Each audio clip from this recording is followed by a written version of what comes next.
So చాలా మంది ఆర్థిక సమస్యలతోటి, కొన్ని ఈ కుటుంబ సమస్యలతోటి తర్వాత ఈ మధ్య కాలంలో చూసుకున్నట్టయితే సహజీవనాలు ఎక్కువగా పెరిగిపోతున్నాయండి. అంటే నేను ఈ టాపిక్ ఎందుకు తీసుకొస్తున్నా అంటే, మరీ వాళ్ళ వ్యామోహం కోసం చిన్న చిన్న పిల్లల్ని చంపేయడం లాంటివి. అంటే వాళ్ళని చంపేసి తర్వాత ప్రియుడితోటి ఇట్లాంటివి జరుగుతున్నాయి గదా! సో ఇట్లాంటి కేసులు గూడా డీల్ చేస్తారా మీరు? అంటే ఈ ఆర్థిక సమస్యల విషయంలో? ఆర్థిక సమస్యలు అనంటే, అది ఒక వ్యక్తిని అసలు తనకెందుకు ఆ పరిస్థితొచ్చింది హ్మ్. అనేది ఫస్ట్ దాన్ని చూసిన తర్వాత, ఆ సమస్యను క్లియర్ జేయడానికి ట్రై చేస్తాము తప్ప, ఆర్థికంగా మిమ్మల్ని మొత్తం తెల్లారి వరకు బాగు చేస్తానని చెప్పను. రెండోది ఆ బ్లాకేజ్ ఎందుకు ఏర్పడ్డది? అంటే మనీ బ్లాకేజ్ ఎందుకు ఏర్పడ్డది? ఆర్థికంగా మీరెందుకు ఇబ్బంది పడుతున్నారు?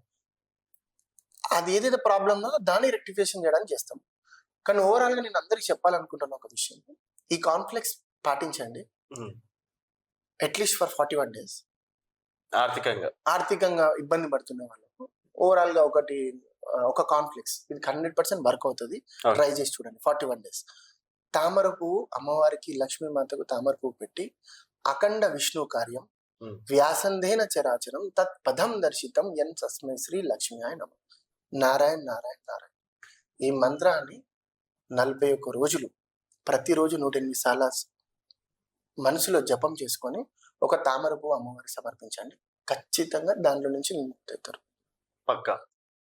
ట్రై చేసి చూడండి. పక్కానా అంటే అందుకే చెప్పినాను ఫస్టే. ఒక్కొక్కరికి ఒక్కొక్క విధంగా బ్లాకేజెస్ ఏర్పడతా ఉంటాయి. హ్మ్. బట్ ఆ ఇబ్బందులు రాకుండా ఉండడానికి ఇది వర్క్ అవుతది. నేను ఇప్పుడు చెప్పిన కాన్ఫ్లిక్ట్ ఖచ్చితంగా వర్క్ అవుతది. Remedy. It's a remedy. Yeah! Okay. మరోసారి చెప్తారా మంత్రం? అఖండ విష్ణు కార్యం వ్యాసందేన చరాచరం తత్ పదం దర్శితం యన్ తస్మై శ్రీ లక్ష్మ్యాయ నమః. నారాయణ నారాయణ నారాయణ. అఖండ విష్ణు కార్యం వ్యాసందేన చరాచరం తత్ పదం దర్శితం యన తస్మై శ్రీ లక్ష్మ్యాయ నమః. నారాయణ నారాయణ నారాయణ. ఓకే. మీ దగ్గరకు వచ్చినోళ్ళకి ఎవరికైనా వర్కౌట్ అయిందని చెప్పేసి అన్నారా? నా దగ్గరికి వచ్చిన వాళ్ళకు బేసికల్లీ ఐ డోంట్ ప్రిఫర్ జపం చేయండి, అది చేయండి అని చెప్పను. హ్మ్. ఎందుకు అనంటే అనేక సమస్యలతోనొస్తారు. అంటే ఆర్థిక ఇబ్బంది ఎందుకు జరుగుతుంది? కుటుంబ కలహాలా? హ్మ్. లేదా మీకు వర్క్ జరుగుతలేదా? మీకు ఏ పని దొరుకుతలేదా? It depends upon individuality. ఎవరు ఏ అది క్లియర్ చేస్తే ఆటోమేటిక్‌గా ఆర్థిక సమస్య అనేది బయటపడిపోతారు. ఓకే. సో, సమస్య ఎక్కడుందో ఆ నాడి పట్టుకుంటారు అక్కడ అయితే. నాడి పట్టుకొని లాగేస్తే ఇక్కడ ప్రాబ్లమ్ సాల్వ్ అవ్వడం స్టార్ట్ అవుతుంది. ఒక రకంగా మీరు కూడా డాక్టరే అయితే. శాస్త్రం ముందు పుట్టిందండి. తర్వాతనే వైద్య రంగం ఓకే. వెలుగులోకొచ్చింది. పూర్వము మన పెద్దలు అరుగు మీద కూర్చొని చంద్రగ్రహణం ఆ! ఎప్పుడు, సూర్యగ్రహణం చెప్పేది.